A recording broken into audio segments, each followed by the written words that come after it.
Good morning. Welcome to the Long Live Alternative Parties podcast. Free Press Media Press Inc., an alternative parties books publisher, sponsors this podcast. I'm Andrew Bouchard. Welcome to the Long Live Alternative Parties podcast. Today, friends, we have another exciting set of guests. We are interviewing someone we interviewed before and also someone new.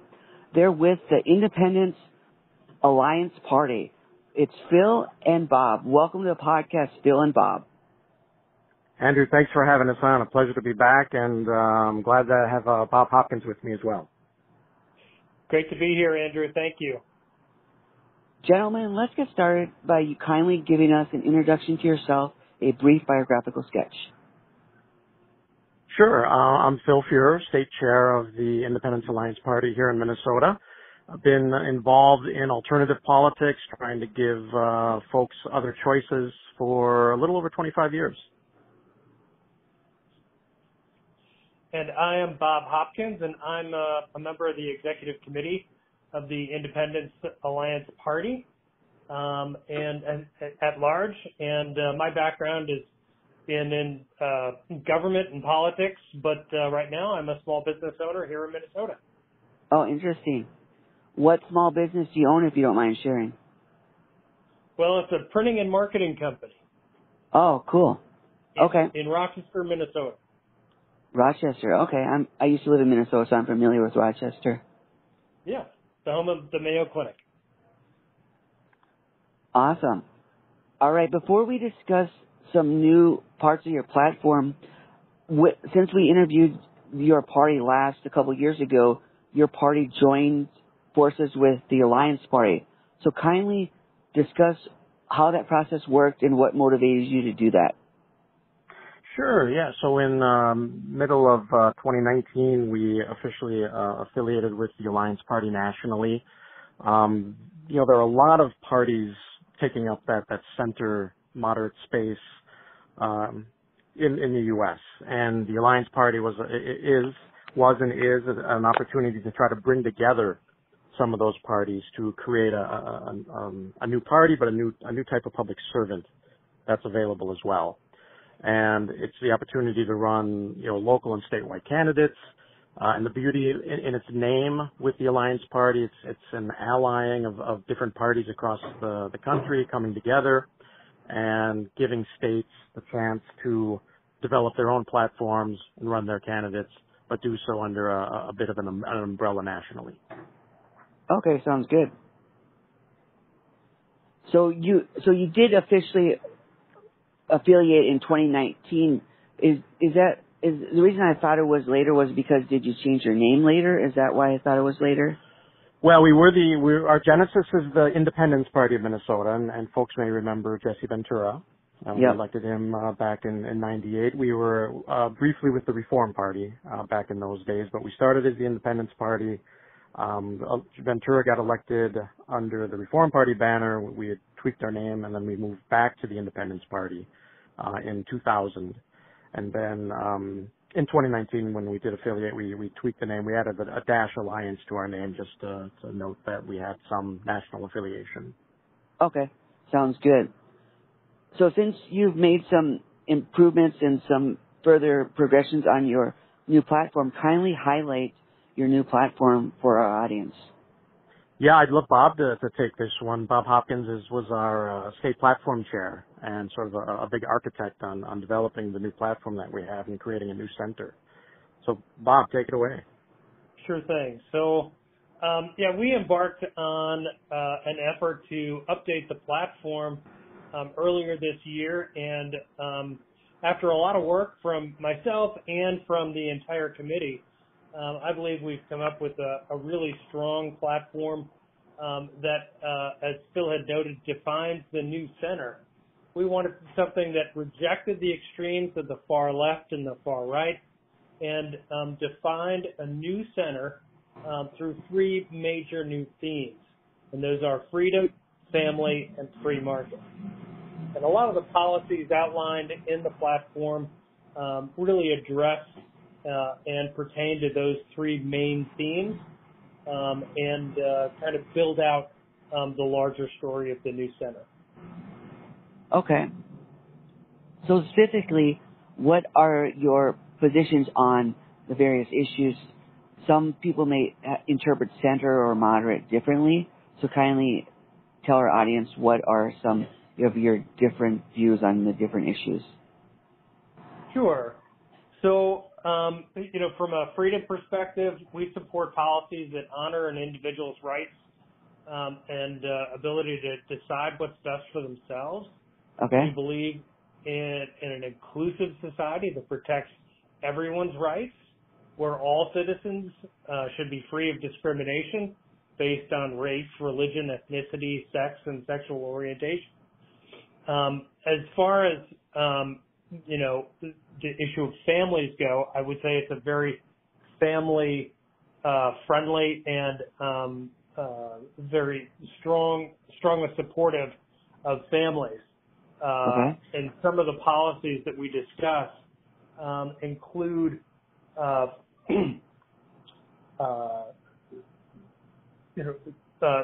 supporting families and children through public education. We believe in universal health insurance, child tax credits, child care vouchers, universal pre-K, free community college and technical training.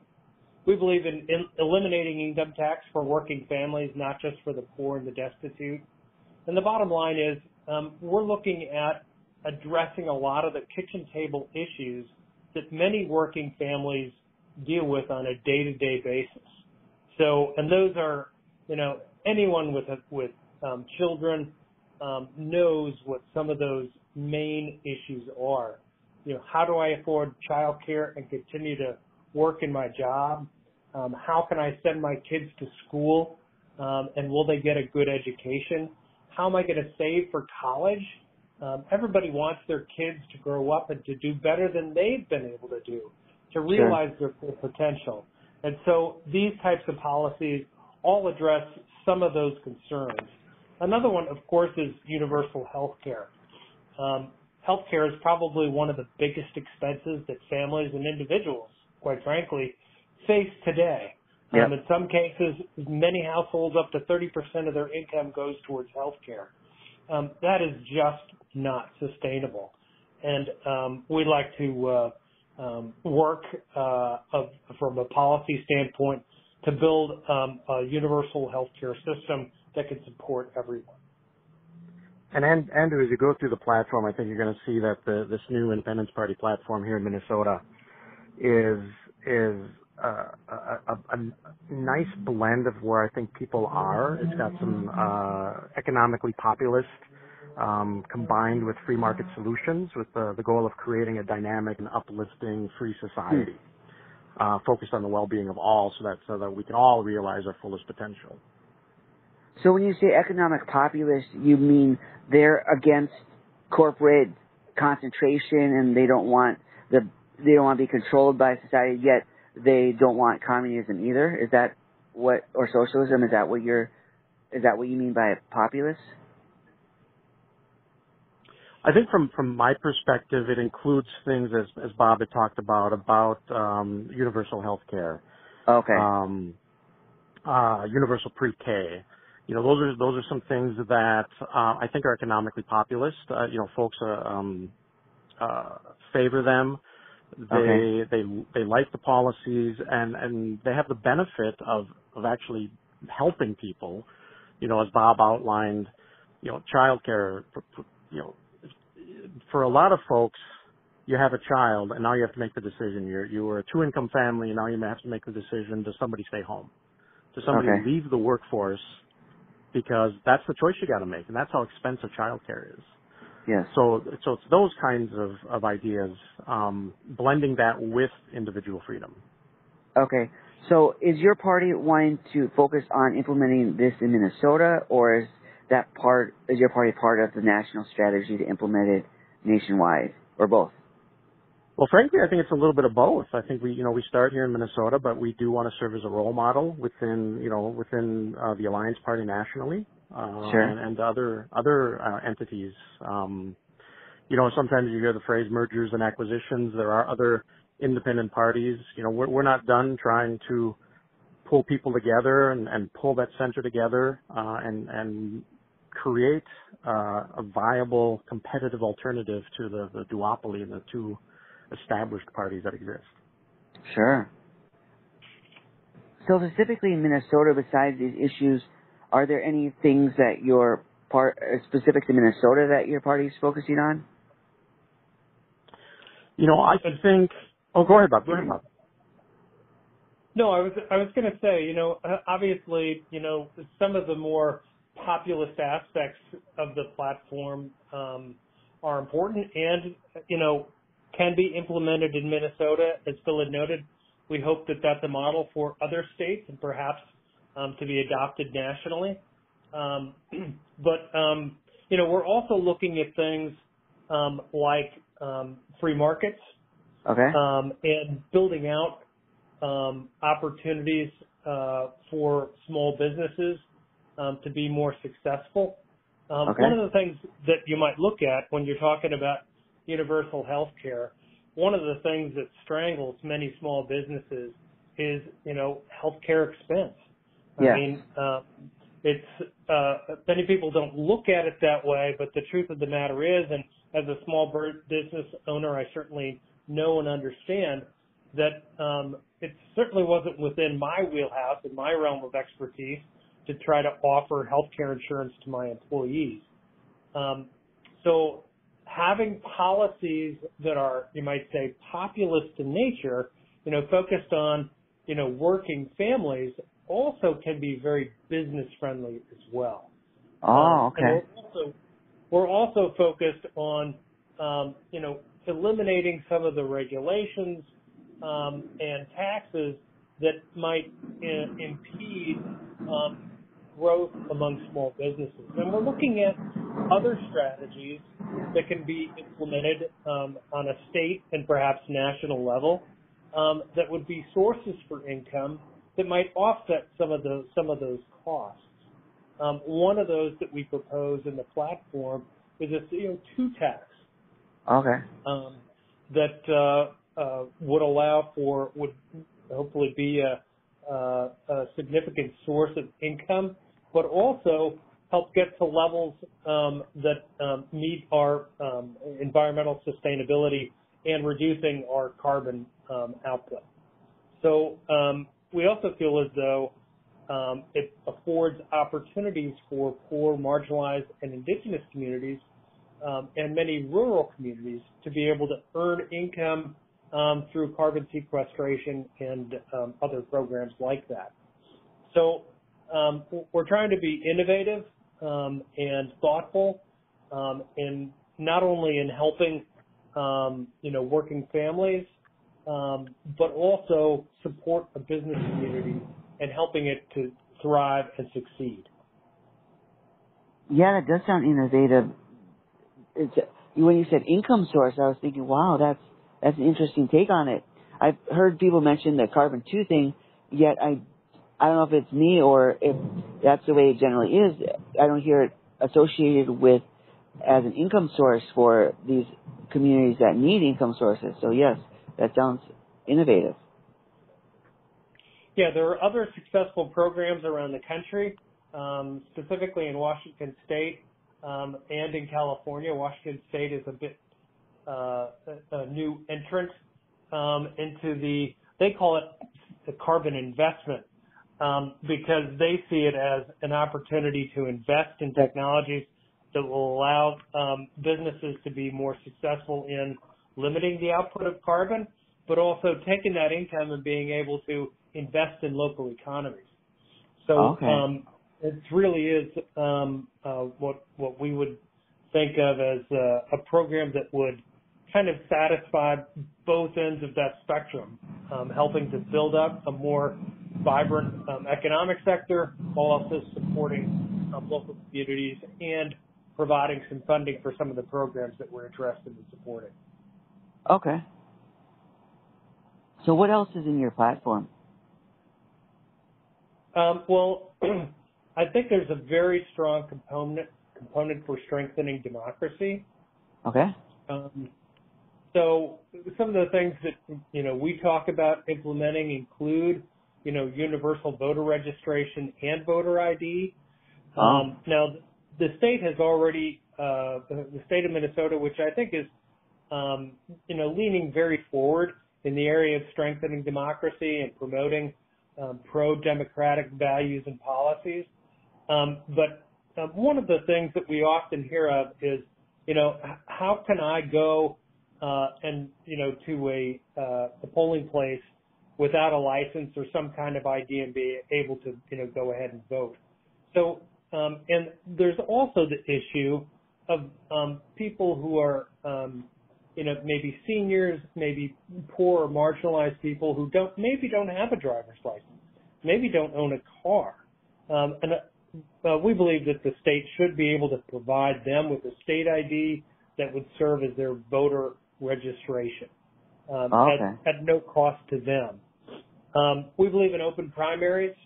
Well, before you go too far into open primaries, Bob, I think your last point there is very important. I mean, a lot of times you hear about voter ID, and oftentimes it comes from the right, where they want the voter ID, they implement it, and the next thing they do is they start shutting down DMV stations and places where you can go get your voter ID.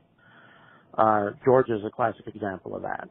And what we're saying is we like voter ID. We think voter ID strengthens elections, but voting's a right, and as a right, we also then need to provide the ID cards for you. So it's not implementing voter ID and then making it more difficult to get your ID card and put that burden on those marginalized communities. It's implementing voter ID and then saying, here, you register, here's your ID card. Sounds good. Absolutely. And then Bob, you were talking about open primaries. Yeah, open primaries. We believe in an open primary system that allows all candidates to participate, whether they're from a major party or from a minor party, as long as they meet, state ballot requirements, and then allows all voters to choose the top four. So, we have to recognize that, 49% of all voters are registered independents. Wow. Or unaffiliated with either of the major political parties. And so this kind of a system just recognizes that this duopoly that we're kind of we're kind of shoehorned into doesn't really represent the vast majority of voters out there. We also believe in ranked choice voting for general elections. Good. So general elections would include the top four vote getters in the primary, and ranked choice voting would be implemented for the general.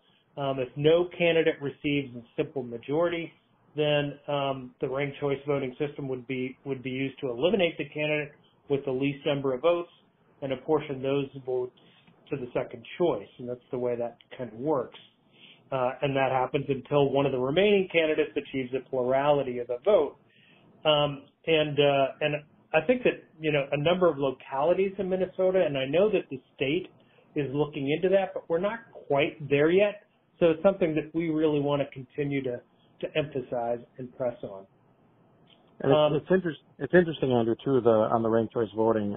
It is gaining steam across the country. So we've got five of our largest, not all the largest cities, but five of the top 8, I think, largest cities in Minnesota use ranked choice voting for local elections.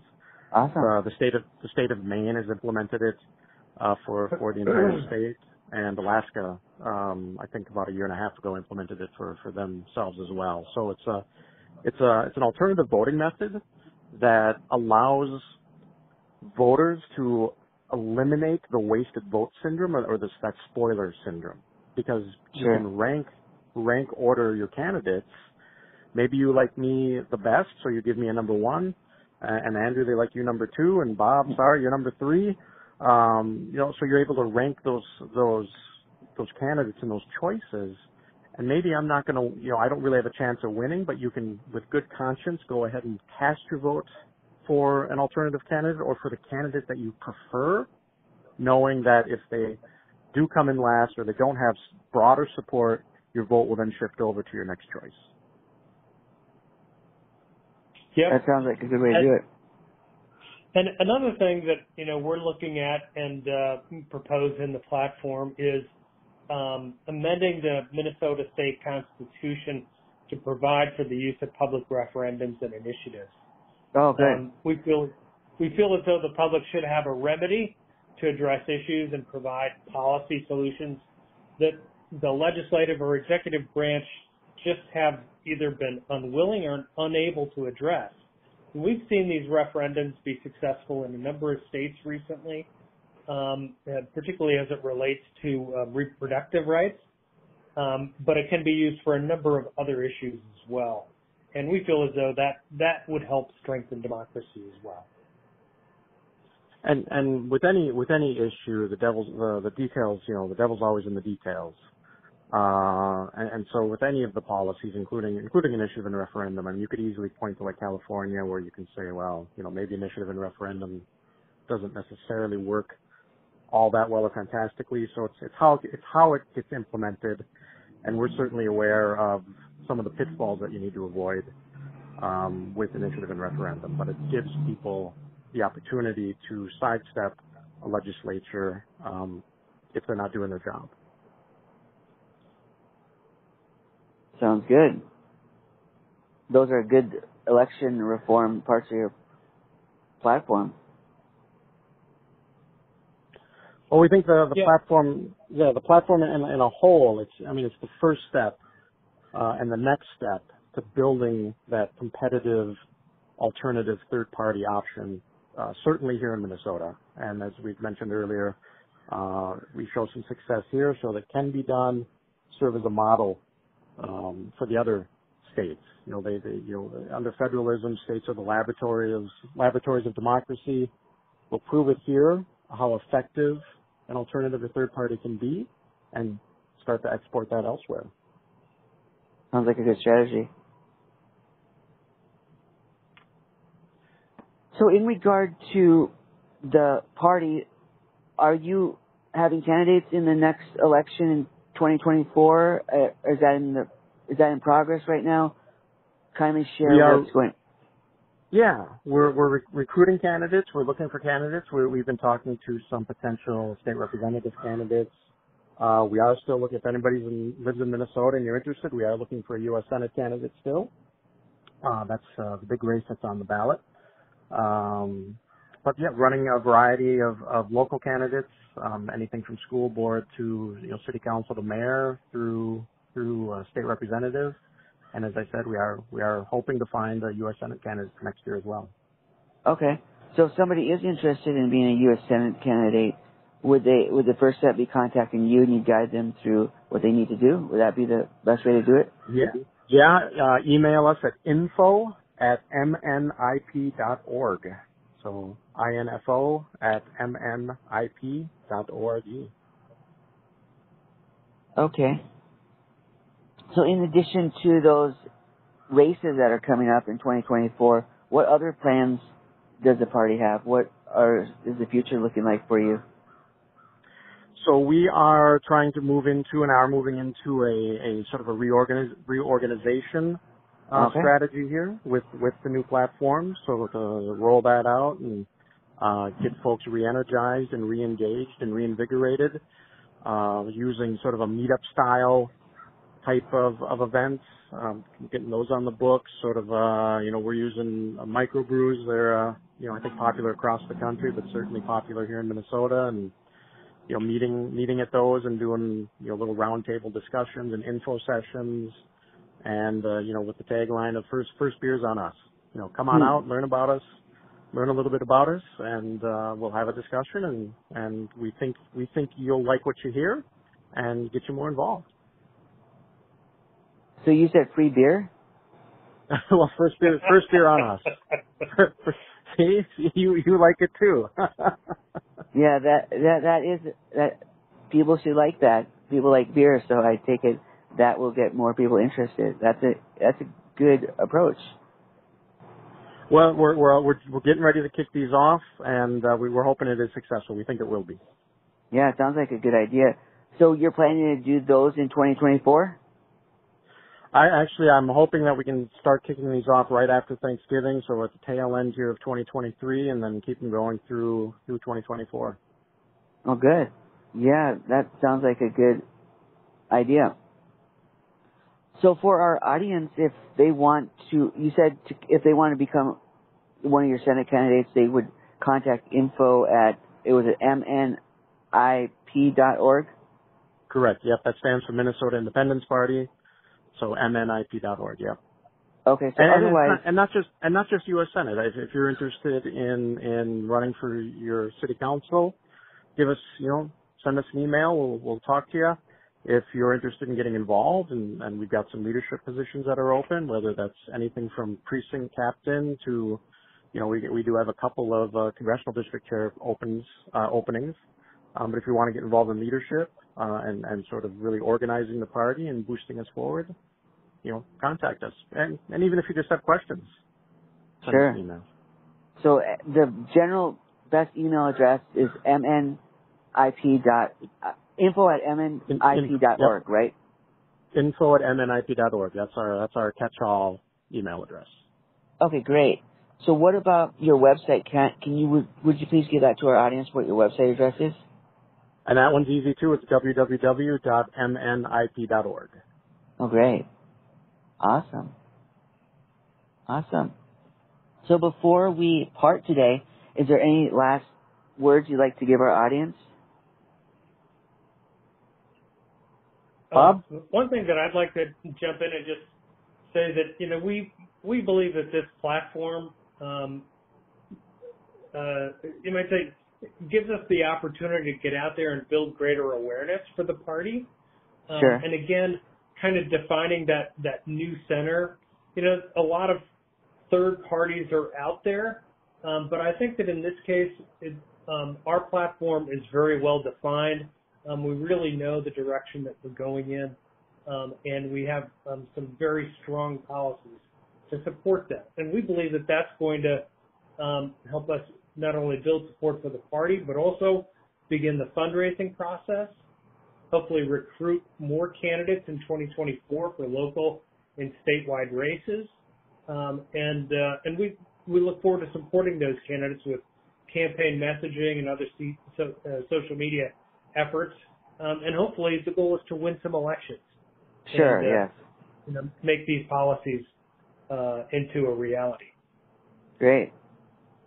Andrew, let me say too that when it comes to the Independence Alliance Party here in Minnesota, style is of equal importance as is some substance. And okay. by that I mean it's the belief, I think, embedded in our DNA that we are here to listen and have conversations, that good ideas can come from either side of the aisle. I mean, that's, I think, the new center. We can be respectful to each other. We need to work together with each other, with the goal probably that economically, politically, socially, environmentally, the legacy that we leave future generations should be our priority, and our goal should always be to leave a more democratic, more prosperous, more equitable, and a more sustainable society for future generations. And so our platform does not cover every issue under the sun. Part of that style that I'm talking about is also the importance of candidates. So yes, we're a political party, and we've got a variety of platform planks to try to tie together candidates and supporters and members so that we have a bit of a common ground that we work from. But also leaving that flexibility for candidates to be who they are and represent their constituency. Okay, because individual areas might have different concerns. Exactly. That's what I was going to say. Issues that resonate locally in Minneapolis and St. Paul in that core metro urban area are not always the same issues that resonate out in some farm country or out in rural Minnesota. Sure. Or if you look at the broader country, a Democrat in Texas is not the same kind of Democrat in Oregon. You've got to have that flexibility to allow candidates to be who they are as well. And we do that, and that's embedded into what we do. Not so much, I think, with the established parties, that's the duopoly that we have to live under, or have been living under. Well, that's good. Sounds good, gentlemen. That's a good platform you have going. It's good that you're taking the initiative to reorganize things and move forward. We like to see that. Well, Andrew, I want to thank you for having us on again. Appreciate it, and keep up the good work. It's a great podcast, and I love to hear the different folks that come on from across the country, and also love, if folks aren't following you on Twitter or X or whatever it's called now, I love the questions that you put out there. So keep that up too. All right, I appreciate that. Thanks, gentlemen, for coming on the podcast, and wish you all the best in your platform and your party and everything else you do in life. Thank you much. Thank you. All right. Take care and all the best. Bye-bye.